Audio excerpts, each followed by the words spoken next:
하나님 말씀 보겠습니다. 하나님 말씀은 마태복음 13장입니다. 마태복음 13장 18절에서 23절 말씀까지 보도록 하겠습니다. 마태복음 13장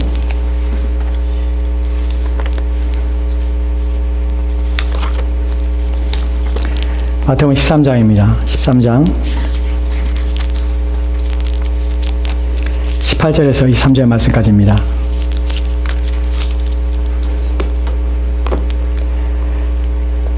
우리 찾으신 자 우리 한 절씩 우리 교도하도록 합시다. 제가 먼저 18절 말씀 봉독하겠습니다. 그런즉 씨 뿌리는 비유를 들으라.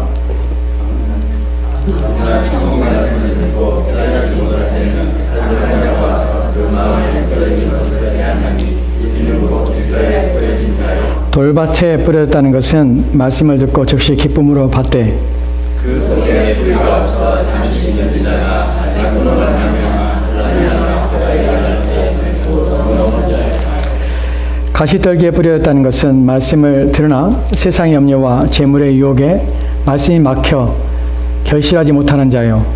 좋은 땅에 뿌려졌다는 것은 말씀을 듣고 깨닫는 자니 결실하여 어떤 것은 100배, 어떤 것은 60배, 어떤 것은 30배에 나누느니라. 아멘. 아멘.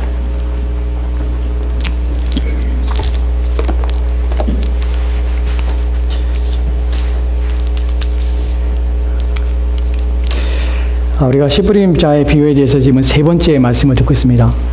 앞으로도 한 세 번 더 이 말씀을 좀 살펴보려고 합니다.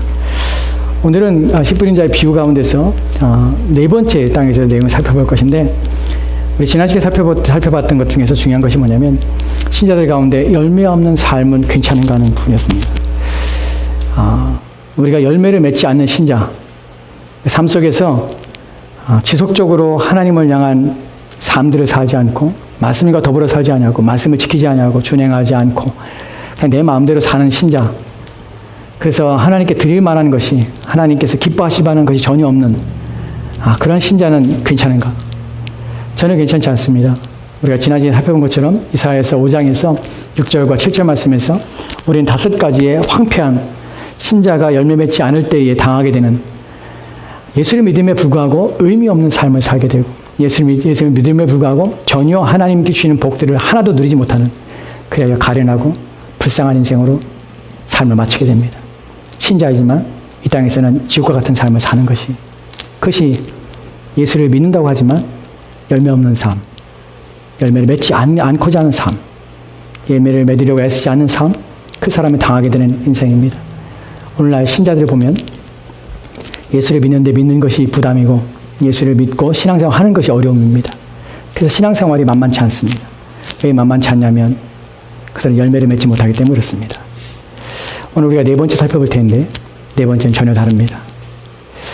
그렇기 때문에 이 네 번째가 살펴보는 의미가 있습니다. 우리가 지난번에 살펴봤던 중에서 열매를 맺지 않은 자들이 하나님부터 받는 징계가 무엇인가 하는 부분에서 5가지의 내용들을 말씀하는 걸 살펴봤습니다. 첫 번째는요, 먹히는 것이, 이리 뜯기고 저리 뜯기는 인생을 삽니다. 얻었다 하고 취하였다 하나 다 뜯깁니다. 인생은 그래서 다 이 사람에게 치이고 저 사람에게 치이고, 인생은 곤고한 뿐입니다.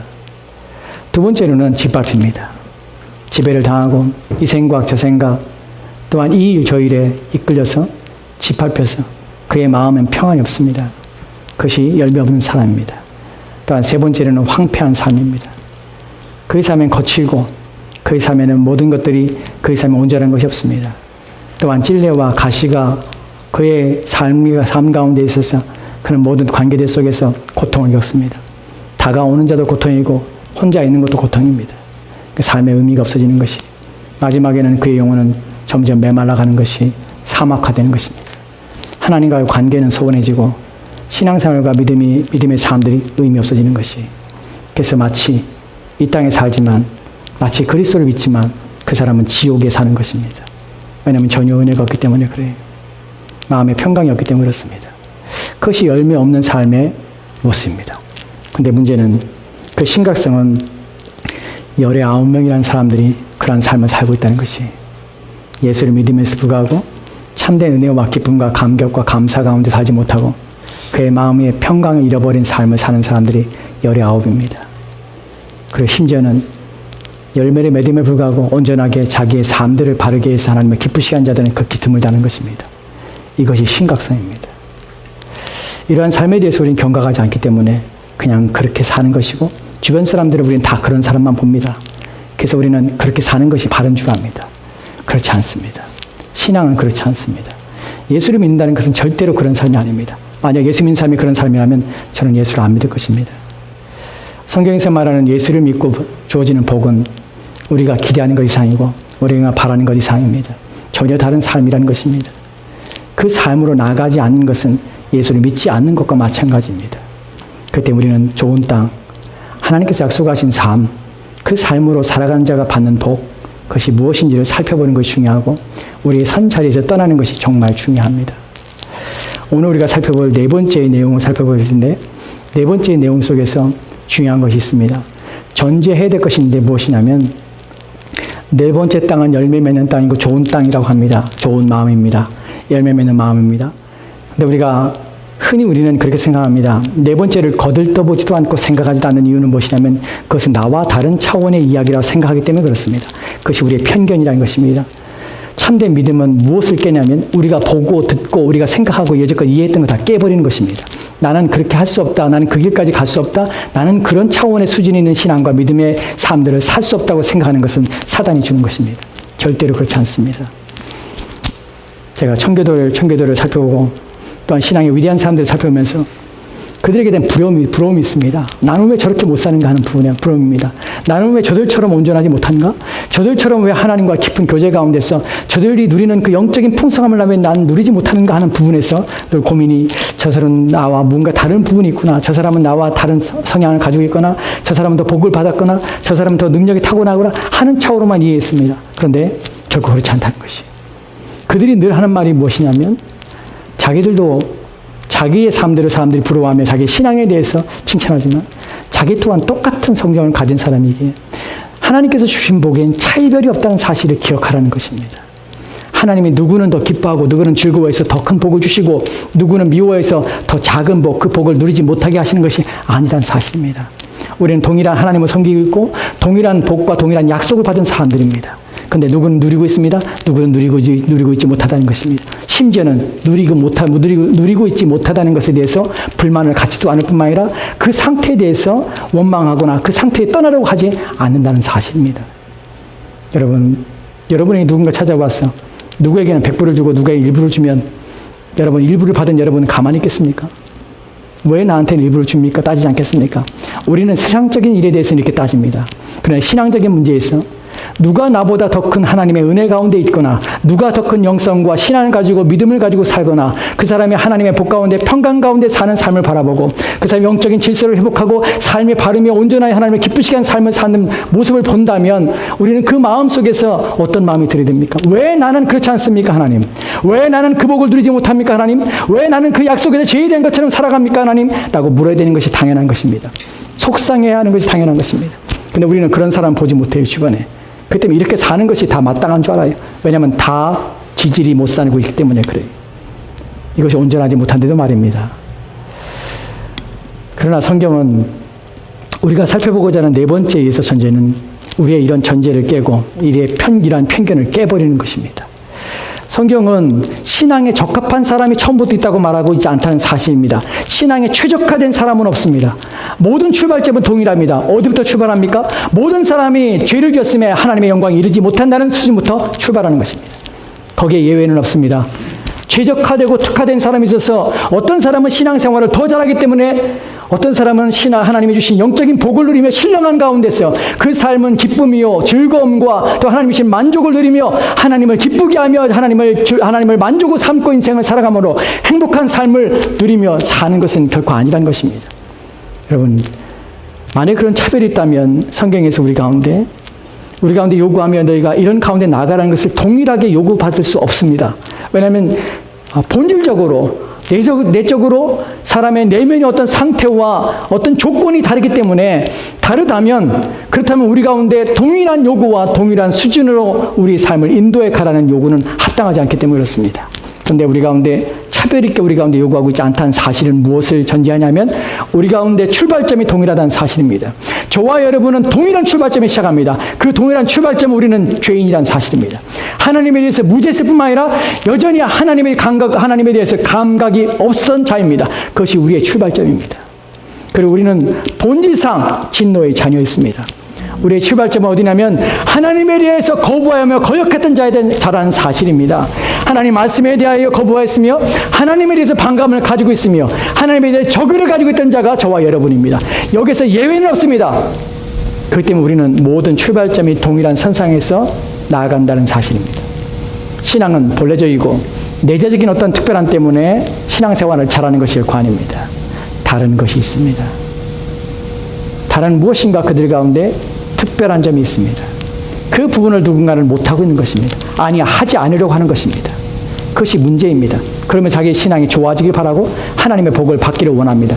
그러나 그의 삶은 황폐할 뿐입니다. 절대로 영적인 만족을 누리지 못합니다. 하나님을 예배하면서 감격이 없습니다. 그래도 괜찮습니다. 왜냐하면 그렇게 살아봤거든요. 우리가 오늘 살펴볼 것은 네 번째에 대해서 무엇이 그들이 우리가 다른가 하는 부분입니다. 네 번째에서 어떻게 하면은 좋은 땅, 좋은 마음이 되는가 하는 부분입니다. 이 부분을 살펴볼 때 우리는 성경의 병행구절인 세 구절을 함께 살펴보려고 합니다. 마태복음 13장 23절과 마가복음 4장 20절 말씀, 누가복음 8장 15절 말씀입니다. 이 말씀을 같이 한번 읽도록 하겠습니다. 같이 마태복음부터 같이 읽겠습니다. 시작. 좋은 땅에 뿌려졌다는 것은 말씀을 듣고 깨닫는 자니 결실하여 어떤 것은 100배, 어떤 것은 60배, 어떤 것은 30배가 되느냐 하시더라. 아멘. 마가복음입니다. 같이 읽겠습니다. 시작. 좋은 땅에 뿌려졌다는 것은 곧 말씀을 듣고 받아 30배와 60배와 100배의 결실을 하는 자니라. 아멘. 누가복음입니다. 같이 읽겠습니다. 시작. 좋은 땅에 있다는 것은 착하고 좋은 마음으로 말씀을 듣고 지키어 인내로 결실하는 자니라. 아멘. 아멘. 이 세 개의 구절들은 각기 다른 복음서에 기록되어 있지만 병행 구절입니다. 함께 한 내용을 담고 있습니다. 그러나 약간 차이점이 있습니다. 이 차이점은 우리로 하여금 이 네 번째 땅이 어떤 땅인지 어떤 마음인지를 우리 가운데 잘 드러나게 해줍니다. 첫 번째로 볼 것은 누가복음 8장 15절 말씀에 있는 내용입니다. 좋은 땅에 있다는 것은 착하고 좋은 마음으로 라는 표현입니다. 여러분, 이 땅은 착하고 좋은 마음의 땅입니다. 무엇이 다르냐고요? 착하고 좋은 마음입니다. 착하고 좋은 마음이라는 것이 우리가 생각할 때 착하고 좋은 마음이라는 것은 우리의 선제적인 지식과 우리의 선제적인 경험을 따라서 착하다는 것이 우리는 각기 다른 이미지를 가지고 있습니다. 여러분, 그러나 본문에서 말하는 착하고 좋은 마음이라는 것은 우리가 알고 있는 수준의 말이 아닙니다. 우리가 생각하는 착함이 아닙니다. 생각하는 좋음이 아닙니다.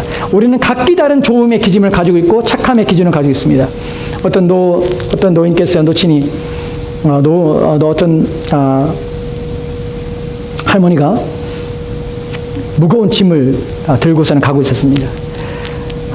지하철을 타기 위해서 계단 앞에 서 있는 것입니다. 그런데 너무 무거워서 못 하시는 것이 누군가 옆에서 도와줬습니다. 할머니, 제가 들어드리겠습니다. 바쁘지만 그 사람이 그를 도왔습니다. 그리고 계단을 내려갔습니다. 계단을 내려가서 이제 그 계단까지 내려간 후에 그 사람이 짐을 내려놓고 할머니, 그러면 저는 바빠서 하고 떠났습니다. 이 사람이 착한 사람입니까? 착하지 않은 사람입니까? 각각의 기준에 따라 착할 수도 있고 착하지 않을 수도 있습니다. 어떤 사람은 거기까지 하는 것은 할머니가 뭘 하겠다고 표를 끊어주고 또한 지하철까지 내려가서 할머니가 가게 하시고 하는 것까지가 착한 거 아닌가라는 기준을 가질 수 있습니다. 어떤 사람은 그것도 만족하지 못할 수 있습니다. 지리에 얻었고 또한 모든 걸 잘 서투르니 할머니에게 지하철까지 태워다 주고 또한 집에까지 데려다 목적지까지 안전하게 모시고 가는 것이 착한 것이 아닌가라고 생각할 수 있습니다. 착하다는 것은 일단 좋다는 기준은 각기 다릅니다. 오늘 본문에서 말하는 착함과 좋은 마음이라는 것은 우리가 생각하는 기준이 아닙니다.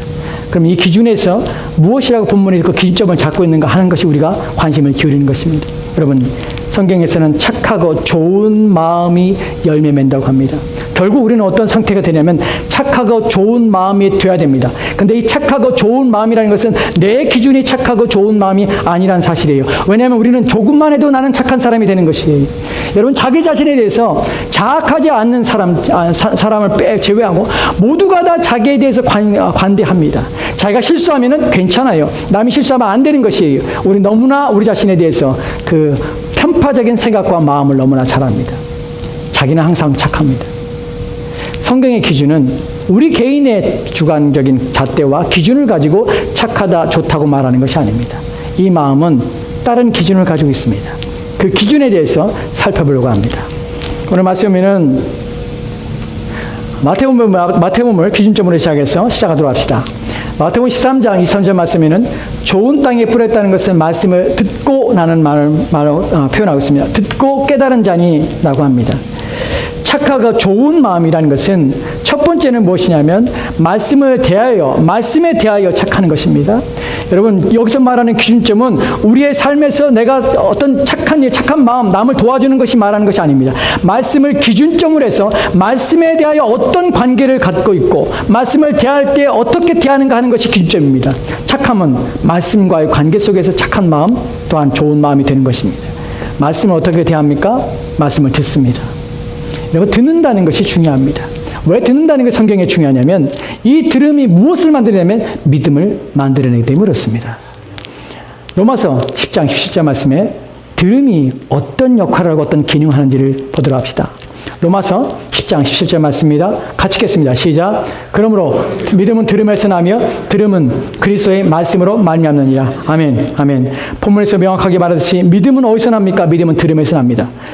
들음에서 믿음이 생기기 때문에 듣는 것을 어떻게 듣냐에 따라서 그 사람이 믿음이 있고 믿음이 없고가 판결되게 됩니다. 그 들음은 아무거나 들으면 믿음이 생기는 것이 아닙니다. 오직 한 가지의 들음이 있는데 한 가지의 들음을 가질 때만 그 사람 믿음을 갖게 됩니다. 그 들음은 무엇이냐면 그리스도의 말씀인 것입니다. 즉 그리스도의 말씀, 우리는 그리스도의 말씀과 하나님의 말씀이 다른 것처럼 생각하지만 그렇지 않습니다. 그리스도께서는 그 말씀을 누구로부터 받았냐면 하나님으로부터 받았습니다. 그 말씀은 하나님의 말씀이라고 말씀이라도 표현할 수 있습니다. 하나님 말씀이건 그리스도 말씀이건 동일한 것입니다. 우리가 하나님 말씀을 들을 때에 또한 그리스도의 말씀을 들을 때에 이 말씀을 듣는 것이 믿음을 만들어내는 것이라면 우리는 이 들음에 있어서 온 힘을 기울여야 한다는 것입니다. 듣는 일에 있어서 매일매일 애를 써야 한다는 것입니다. 여러분, 이 들음에 있어서 들음이 점점점 멀어질수록 하나님의 말씀을 듣는 일이 점점점 없어질수록 하나님의 말씀을 듣는 일이 점점점 쉬게질수록 우리의 믿음은 약해지는 것은 당연한 것입니다. 당연한 것입니다. 하나님 말씀을 듣지 않으면서 믿음이 좋아진다고 천만의 말씀입니다. 그럴 수 없습니다. 그건 거짓입니다. 하나님 말씀을 들으면 들을수록 믿음은 커지게 되어 있습니다. 하나님 말씀을 가까이 하면 가까이수록 믿음은 커집니다. 왜냐하면 믿음은 어디로부터 출발하냐면 어디로부터 나오냐면 들음으로부터 하나님 말씀부터 나오기 때문에 그렇습니다.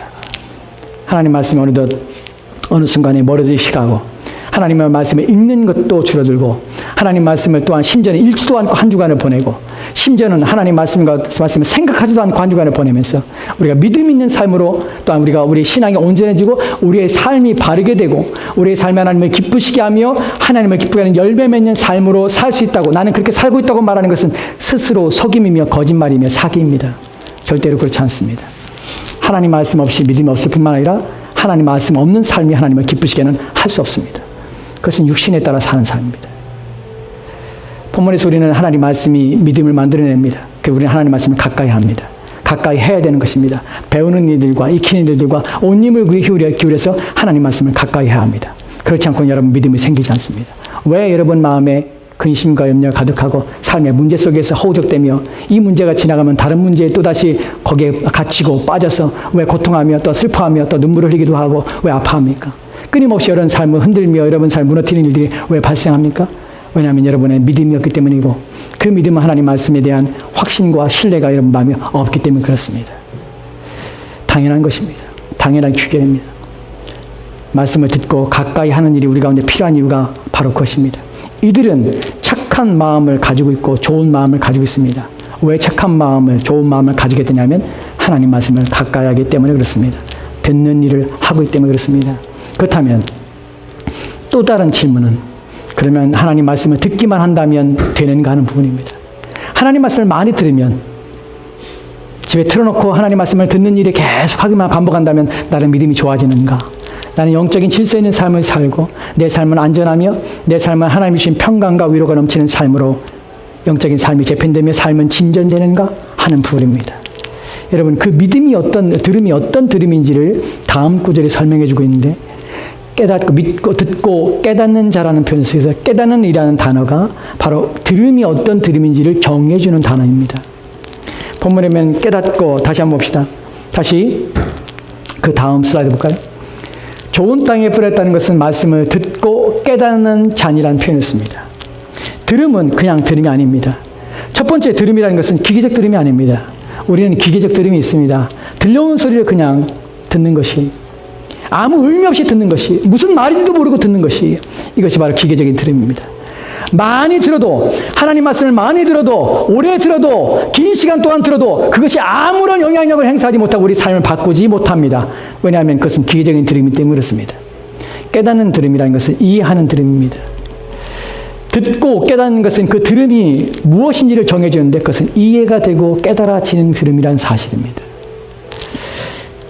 그렇기에 기계적인 들음이 아닐 뿐만 아니라 그것은 단순히 우리의 신체적인 그 감각을 사용해서 듣는 들음이 아니라는 사실입니다. 이 들음은 다른 들음입니다. 이 깨닫는다는 단어를 좀 살펴보면 이 깨닫는다는 것은 이해한다는 단어, 원래의 기본 뜻은 이해한다는 것입니다. 하나님 말씀을 듣습니다. 근데 듣는데 이해가 안 되는 것이 아니라 첫 번째 예스의 경우에는, 첫 번째 땅의 경우에는 이해를 하지 못합니다. 아예 아무것도 이해 못합니다. 두 번째는 이해는 했습니다. 그런데 그것이 아무런 작용하지 못합니다. 세 번째는 이해하고 깨달았지만 그것이 삶의 영향력을 행사하지 못하고 열매를 맺지 못합니다. 그런데 좋은 마음, 착한 마음은 그것을 깨닫는 것이에요. 다른 점이 무엇이냐면 깨닫는 것이, 이해한다는 것이, 여기서 이해한다는 것이 그것을 깨닫고 안다는 의미지만 이것이 다른 점이 무엇이냐면 지식이나 정보로서의 이해가 아니란 사실입니다. 우리가 들어도 안 바뀌는 하나님 말씀을 수도 없이 들어도, 하나님 말씀을 그렇게 많이 깨달아도, 그렇게 많이 듣고 그렇게 많이 배우고 해도 왜 삶이 안 바뀌냐면, 왜 삶의 질서가 없냐면, 왜 열매 맺는 삶을 살지 못하냐면 우리는 그 말씀을 들은 바 그 말씀에 대해서 지식과 정보로서 아는 차원에서 멈추기 때문에 그렇습니다. 여러분, 그것은 아무런 영향력을 우리 삶을 진전 있게 하지 못하고 삶을 바꾸지 못합니다. 의미 없습니다. 성경 지식을 많이 안다고 해도 그 사람의 마음에는 하나님이 계시지 않을 수 있습니다. 하나님을 기쁘시게 하지 못하는 삶을 삽니다. 여전히 세속적입니다. 그의 마음은 세상 것으로 가득 찬 삶을 살아갑니다. 왜냐하면 그 깨달음이라는 단어가 가지고 있는 진정한 의미가 그 안에서 실행되지 못하기 때문에 그렇습니다. 깨달음이라는 단어는 원래적으로 이 단어의 의미를 이해할 때에 이 단어는 이런 의미를 가지고 있습니다. 합의하여 도출하다는 의미를 가지고 있습니다. 합의하다는 것은 무엇이냐면 이 깨달음은 단순히 들려온 소리를 그렇구나, 무슨 말이구나 하는 것을 그 수준에 멈추는 것이 아니라 깨달아지고 이해된 것을 가지고 합의하는 것이에요. 즉, 이 사람은, 이 착하고 좋은 마음을 가지고 있는 사람은 말씀을 들을 때 무슨 자세가 되냐면, 말씀을 대하는 그 태도가 어떠냐면, 말씀을 듣고 그 말씀을 그렇구나, 하나님 말씀이 그렇구나라고 멈추는 것이 아닙니다. 그것을 자기 안에 가져와서 그 자기의 모든 전인격으로 그것을 도출해보는 것입니다. 그것을 막 생각하는 것입니다. 그것을 합의를 이루는 것이에요. 거기에 합의는 전인격이 합의하는 것입니다. 합의해서 결과를 만들어내는 것이 바로 본문에서의 본문에서 깨닫다는 단어입니다. 즉, 겉으로는 아무것도 안 하는 것처럼 보여요. 그냥 듣고 있는 상태처럼 보입니다. 하지만 그 마음에는 작용이 있습니다. 그 마음은 말씀을 들을 때 마음에서 끊임없이 생각이 막 돌아가는 것이에요. 그 말씀에 대해서 지성은 어떤 생각으로 돌아가냐면 이 말씀은 하나님 말씀이라는 것으로 돌아갑니다. 그리고 이 말씀에 대해서 이 말씀은 내가 내 영혼을 위한 말씀이고 이 말씀을 내가 간직하며 기억하며 생각해야 되는구나. 이 말씀이 내 영혼을 살리기 때문에 이 말씀을 주의해야 되는구나 하면서 우리의 지성이 끊임없이 그 말씀에 깊이 들어갑니다. 그것이 합의에 이르는 것이에요. 우리의 정서는요, 하나님 말씀을 들을 때 우리의 정서는 하나님 말씀 앞에 놀랍니다.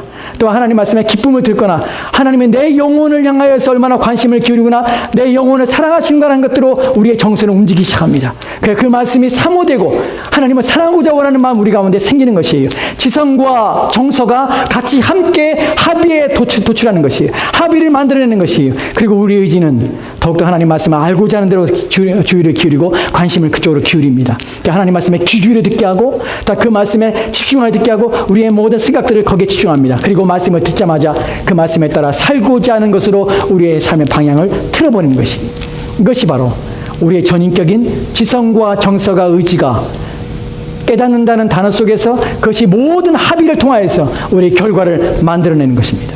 이것이 바로 본문에서의 깨닫는다는 단어입니다. 왜 안 되는 줄 아십니까? 왜냐하면 우리 안에는 하나님 말씀을 들을 때 이런 자세와 태도를 하지 않기 때문에 그래요. 세 번째에 가시떡에 떨어져서 아무런 열매를 맺지 못하는 삶으로 살 수밖에 없는 것이 무엇이냐면, 하나님 말씀을 들을 때 우리는 거의 집중하여서 지식으로 듣고 생각으로 듣고 이해로 듣지만 그것이 내 전 인격에 반응하는 것으로 듣지 않고 그것을 끊임없이 추구하며 그것을 알고자 하여 그것을 삶에 실천하고자 하는 의지와 결단을 가지고 이 말씀을 듣지 않기 때문에 삶의 변화가 없는 것입니다. 그래서 우리는 황폐한 인생을 사는 것이에요. 예수를 믿어도 아무런 삶에 진전이 없는 삶으로 살아가는 것이에요. 그것이 망해져 가는 것입니다. 비참한 인생을 사는 것입니다. 본문에서 그 단어가, 그 말이 다른 구절에서 확장하여서 또는 그것을 더 뒷받침해서 우리 가운데 이렇게 설명합니다. 우리는 지금 말씀을 듣는 것은 두 번째 땅과 세 번째 땅 듣습니다. 하지만 그들에게는 열매를 맺거나 그들은 좋은 마음이 아니고 착한 마음이 아닙니다.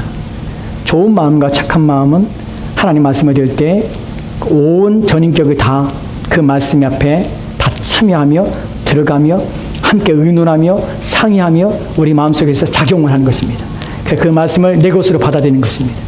그 부분에서 마가복음과 누가복음에서는 다른 단어를 사용해서 이렇게 설명합니다. 마가복음 보면 이렇게 설명합니다. 좋은 땅에 뿌리웠다는 것은 곧 말씀을 듣고 받아라는 단어를 씁니다. 우에서는 깨닫고라는 단어를 쓰는데 마가복음에서는 받아라는 단어를 씁니다. 깨닫고라는 단어와 받아라는 단어는 약간의 차이가 있습니다. 또 다른 설명입니다. 받다는 것은 수용하다는 단어를 의미를 가지고 있습니다. 수용하는 것이, 받아들이는 것이. 그러나 여기에 또 다른 의미가 있습니다. 하나 무엇이면 채택하다는 것입니다. 수용이나 채택은 단순히 수동적인 의미에서 주는 것을 어쩔 수 없이 마지못해서 내 안에 받아들이는 것이 아니라 그것을 적극적인 의미를 가지고 그것을 내 것으로 받아들이는 것이에요. 그 잡아채는 것처럼 받아들이는 것이에요. 내 것으로 만드는 것이에요. 만드는 것만 아니라 그것을 내 안에 채택하는 것이에요. 여러분, 채택이라는 것은 결정하는 것입니다. 무엇이 내 안에서 결정되냐면, 이것은 하나님 말씀이고 이것은 내 영혼을 살리는 말씀이고 이 말씀을 지키며 준행하는 것이 내게 복이다 하는 깨달음에 대해서 나는 그것을 채택하는 것이에요. 그렇다 하고 결정하는 것이, 우리 정서가 하나님을 추구하며 이런 말하면서 나는 하나님을 사랑하는 것이 마땅하고 더욱더 하나님을 위하여 살며 난 그런 말하면 행복할 것이라는 것을 우리 마음에 받을 때에 그것을 내가 채택하는 것입니다. 이것이 본문에서의 받음에 대한 의미예요. 왜 열매를 맺지 못하냐면 하나님 말씀할 때 우리 안에는 거역과 거부가 있습니다.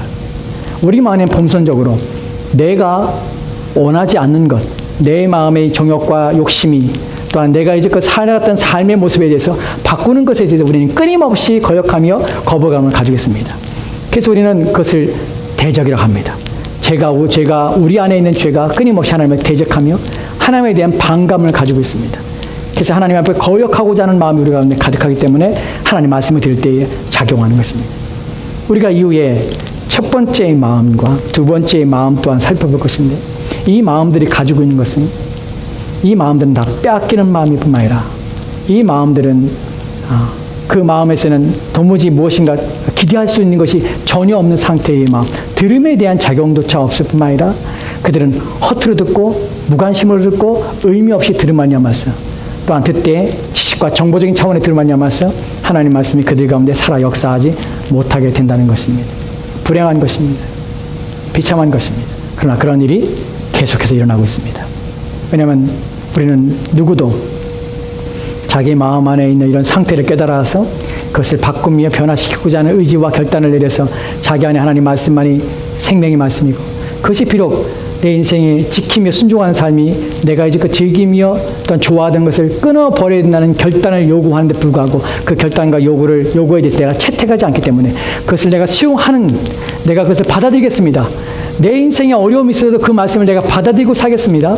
내가 끊어버리는 고통이 있어도, 내가 죄의 낙을 즐기는 것을 끊어버리는 아픔이 있더라도 나는 반드시 하나님 말씀이 내 안에서 살아 역사하도록 나는 만들겠으면 결단과 의지가 없기 때문에 우리는 바뀌지 않는 것이, 우리는 죄의 낙을 즐거워하는 것이에요. 그리고 그렇게 사는 것입니다. 그러나 착하고 좋은 마음은 절대로 그런 마음이 아닙니다. 용납하지 않는 것입니다. 타협하지 않습니다. 결단을 하며 결심하며 돌이키고자 애를 쓰는 것이, 그럴 때에야만 열매 맺는 삶을 살게 됩니다. 그럴 때에야만 복된 삶을 살게 되는 것입니다. 누가복음은 또 다른 차원에서 얘기합니다. 좋은 땅에 있다는 것은 착하고 좋은 마음으로 말씀을 듣고 말씀을 듣는 데까지 갔습니다. 지키어 인내로 결실하는 자들이라고 합니다. 듣는 것이 그냥 귀로 듣는 것이 아니라 그것을 우리의 귀담아 들어서 집중하고 주의력을 다해서 듣고, 듣는 차원에서 그렇게 듣는 것을 기억하고 생각하고 잊지 않으려고 하는 것 차원에서 끝이는 것이 아니라 그것만 한다고 되는 것이 아닙니다. 우리는 수많은 시간, 수만 번, 수천 번 우리는 듣고 그것을 귀담아 듣고 또한 심지어는 말씀까지 기억합니다. 그런데 그것이 우리 가운데 살아 역사하지 못하는 이유는 그 말씀에 대한 결단과 결심이 우리 가운데 없기 때문에 그래요. 우리는 그것을 받는 데 있어서 우리는 결심과 결단을 하지 않고, 또한 그것을 깨달아 아는 데 있어서 우리는 우리의 전인격을 다 담지 못하기 때문에 그렇습니다. 네, 그렇기 때문에 우리는 어디까지 나가지 못하냐면 그 말씀을 지키고 인내함으로 결실하는 데까지 나가지 못하는 것이, 그렇기 때문에 우리는 열매 없는 것이에요, 우리 삶에는. 그럼에도 불구하고 이런 삶을 살지 못하는데 불구하고 우리는 때로는 이런 불평하죠. 하나님, 왜 내 인생은 이렇게 황폐합니까? 내 인생에 거치는 것들은 무엇입니까? 왜 나로 하여금 편안하게 살지 못하게 합니까? 왜 내 삶에는 이렇게 어려움들이 있고 맨날 근심과 두려움으로 또 내 마음에는 이렇게 염려들로 가득하여서 매일 내 삶을 돌아볼 때 때로는 뭐하러 내가 살고 있나? 심지어는 난 정말 예수를 믿고 있는가? 난 그리스도인인가? 우리의 구원마저 흔들리고 또 내가 신앙생활을 계속 해야 되는가? 이런 염려와 또 생각들로 우리 마음에 가득하고 다 쓸모없는 짓이라는 회의감과 의심이 우리 가운데 가득하게 됩니다. 왜 그런 삶을 살아가는 것을 방치하십니까? 신자가 그런 삶으로 살아간다고 생각하십니까? 절대로 그렇지 않습니다. 온전한 신자, 착한 마음과 좋은 마음은 절대로 그런 마음 가지지 않습니다. 그들의 인생은 확고부동하며 또한 그들의 삶은 질서 있습니다. 삶에 있어서 여러 가지 문제와 어려움으로 그들의 마음은 나누지 않습니다. 그들의 인생 오직 하나, 주님의 영광과 오직 하나님의 영광 위에요 그들의 삶 전체를 주님 앞에 드리는 삶입니다. 그것밖에 없습니다. 그렇기 때문에 삶은 단순해지고 또한 삶은 가벼워지고 삶의 문제가 저들의 마음을 사로잡지 못하여 근심이나 두려움이나 염려 속의 인생을 살지 않게 됩니다. 어떠한 일에도 낙심하지 않습니다. 그 삶이 착하고 좋은 마음이 얻게 되는 복입니다. 그 복을 누리지 않는 것이죠. 본문에서 말하는 것처럼 좋은 마음, 착한 마음이란 자기의 마음들을 되살펴보고 또한 자기의 마음을 지키는 일에 온 힘을 기울이는 자입니다. 마지막 결론을 내립니다. 첫 번째로는 여러분, 좋은 마음에 대한, 착한 마음에 대한 편견을 버리십시오. 그것은 내재적으로 본성적으로 누구에게 주어진 것이 아닙니다. 신앙에 최적화된 사람은 없습니다. 신앙적으로 위대한 사람이나 탁월한 신앙을 가졌던 사람, 그렇게 하나님 외에 전 삶을 불살라 살았던 사람들, 우리랑 똑같은 성정을 가지고 있는 사람뿐만 아니라 똑같은 죄악 속에서 죄된 마음이 그들 안에 있다는 사람입니다. 신자에게는 크게 두 개의 공격이 있습니다. 두 개의 적이 있습니다. 하나는 신자 내면 안에 존재하는 죄입니다. 그것을 내재하는 죄라고 합니다. 그 죄 때문에 우리는 절대로 열매 맺지 못한 삶을 이끌려 살아갑니다. 죄를 끊어버리고 죄에서 벗어나지 않는 한 우리 하나님을 기쁘시게 할 수 없습니다. 평생 한 번도 하나님을 기쁘시게 하거나 온전히 하나님을 만족시키지 못하고 인생을 살아가게 됩니다. 둘째로, 내부의 적이 있다면 외부의 적이 있습니다. 외부의 적은 사람이 아닙니다. 다른 일들이 아닙니다. 사단이 우리를 미혹하며 또한 사단이 우리를 유혹하여 쓰러뜨리는 것입니다.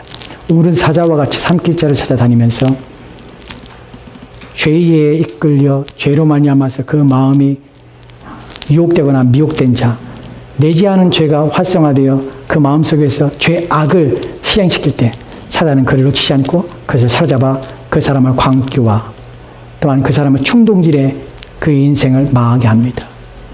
신자는 두 가지의 경계심을 가져야 하는데, 하나는 내재하는 죄에 대해 끊임없이 싸워야 하며 또한 외부적으로는 끊임없이 우리를 유혹하며 넘어뜨리는 사단과의 전쟁에서, 영적 전쟁에서 신자는 날마다 자신을 지키는 삶을 살아야 하는 것입니다. 이것이 신자의 착한 착하고 좋은 마음을 유지할 수 있는 길입니다. 두 번째로는 이 착하고 좋은 마음은 이 좋은 마음을 유지하며 갖기 위해서는 끊임없이 신자는 자기의 마음을 내부를 돌아보시는 마음을 가져야 합니다. 왜 안 되냐면 자기의 마음을 자기가 몰라요. 내가 지금 무엇에 미쳐 사는지를 몰라요. 내가 왜 하나님 없이 이런 것들에 이끌려 살며 내 마음이 이렇게 나뉘어져 살아서 일상의 일들에 내 마음이 뺏기고 또한 재물의 유혹에 내 마음 뺏기고 또한 일락에 즉 쾌락과 육체적인 즐거움이라면 사족을 못 가리고 거기에 대해서는 내 시간과 내 물질을 아낌없이 들이면서 그렇게 내 인생을 살아가서 하나님과 전혀 관계없는 삶을 사는지 자기 자신에 대한 이해가 부족하다는 것입니다. 왜 그럴까요? 왜냐하면 자기 자신을 내면을 통찰하며 내면을 살펴볼 수 있는 능력이 없기 때문에 그렇습니다. 대부분의 신자들이 그렇게 살아갑니다. 그래야 자기는 하나님 앞에 하나님을 기쁘시게 하며 만족시키는 것처럼 착각하지만 사실은 그의 마음은 부패하였고 상하였고 더러운 것입니다. 여러분, 하나님을 기쁘시게 하는 것, 착한 마음, 좋은 마음이라는 것은 10가지 중에 우리가 5가지는 착하게 하고 5가지는 나쁘게 하나님을 거역하고 사는 사람이 착한 마음이 아닙니다.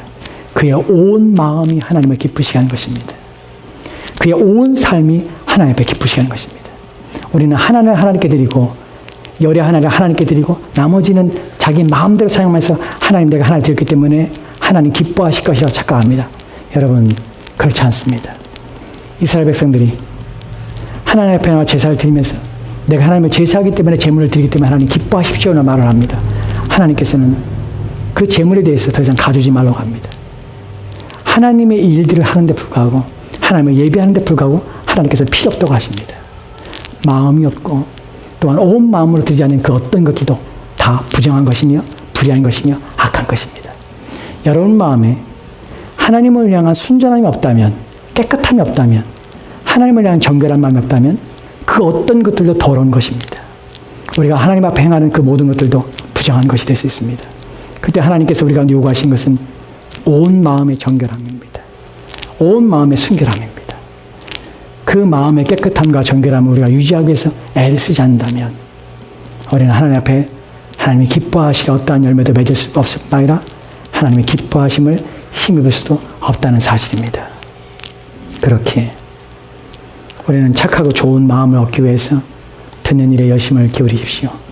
하나님 말씀을 듣고 하나님 말씀을 배우는 일에 온 힘을 기울여야 합니다. 그러나 귀로 듣지 마십시오. 기계적으로 듣지 마십시오. 의미 없습니다. 여러분들 들을 때에 온 마음을 다하셔야 합니다. 온 전인격이 그 들음에 참여해야 합니다. 그리고 그 들은 바 그 말씀이 합의를 도출하여서 결정하며 또한 여러분이 채택하도록 그것을 내 삶의 원리로 내 삶을 바꾸는 것으로 여러분이 그것을 받으셔야 합니다. 그때 여러분이 비로소 열매 맺는 삶을 살 수가 있는 것입니다. 그 일을 하기 위해서는 마지막으로 여러분의 자신 안에 있는 하나님 앞에 온전치 못한 생각들과 또한 죄악들을 뿌리 뽑는 일을 해야 합니다. 여러분, 첫 번째, 두 번째, 세 번째 마음들이 네 번째의 마음은 그 마음들이 없기 때문에 좋은 마음, 착한 마음이 된 것이 아니라는 사실입니다. 이 네 번째의 마음은 원래 첫 번째의 마음이었고 원래 두 번째의 마음이었고 세 번째의 마음이었습니다. 이 마음은 하나님 말씀을 지키고자 하는 또한 지키고자 온 힘을 기울여 필요일까지 주의 말씀을 지키고자 하는 그 열심과 또한 온 힘을 다해서 인내와 참음으로 결실한 것입니다. 즉 그는 완악하고 또한 굳어버린 땅을 기경하였고 온 땀 흘리는 일을 수고하였고 그는 그 땅 안에 그 밭 안에 있는 모든 돌들을 끄집어내었고 다 캐내어서 바깥으로 던져서 그 땅을 부드럽게 하였고 또한 끊임없이 심에 있는 열매와 함께 말씀과 함께 더불어 자라고 있는 가시덩굴을 패내며 또한 잘라내며 그 뿌리를 끄집어내는 그 수고와 땀을 흘렸다는 것입니다. 온 여름을 땡볕 아래서 싸우며 수고와 애씀으로 그의 마음은 착한 마음, 좋은 마음이 될 수가 있다는 사실입니다. 처음부터 착하고 좋은 마음은 없습니다. 세상적으로 착하고 좋은 마음은 쓸데없는 것입니다. 여러분, 세상적으로 착한 마음, 좋은 사람도 있습니다. 법 없이 살 수 있는 사람도 있습니다. 근데 그 사람들 중에서 징그럽게 정말 미치도록 예수를 안 믿는 사람들이 얼마나 많은지 모릅니다. 착한 것은 예수 믿는 것과 상관이 없습니다. 선한 것은 그 마음이 좋은 것은 상관이 없습니다. 세상적인 것들은 아무런 영적인 일에 아무런 능력을 발휘하지 못합니다. 영적인 일은 영적인 것으로, 신령한 것은 신령한 일로만 할 수밖에 없습니다. 그렇기 때문에 착하고 좋은 마음이라는 것은 우리의 성향적인 것을 말하는 것이 아니라 얼마나 자신의 마음을 알고 상태를 알아서 끊임없이 하나님 앞에 자신의 마음을 착하고 좋은 마음이 되기 위해서 부지런과 열심과 땀 흘려 애를 쓰는가에 따라서 그 사람은 착하고 좋은 마음이 되게 되는 것입니다. 그렇지 않고는 소망이 없습니다. 마지막으로 주님께서는 이 비유를 하실 때에 모든 병양 구절 가운데 이렇게 말씀하십니다. 귀 있는 자는 들을지어다. 아무나 듣는 것이 아닙니다. 왜 열의 아홉에, 왜 열 중에서 아홉은 왜 열매 맺는 삶을 살까요? 왜 열매를 맺지 못하며 왜 황폐한 삶을 살며 마치 지옥과 같은 삶을 살까요? 왜 하나님의 약속에서, 하나님의 복에서 왜 그들은 내쳐졌을까요? 왜냐하면 귀가 없기 때문에 그렇습니다. 그래서 주님 말씀하십니다. 귀 있는 자는 들을지어다.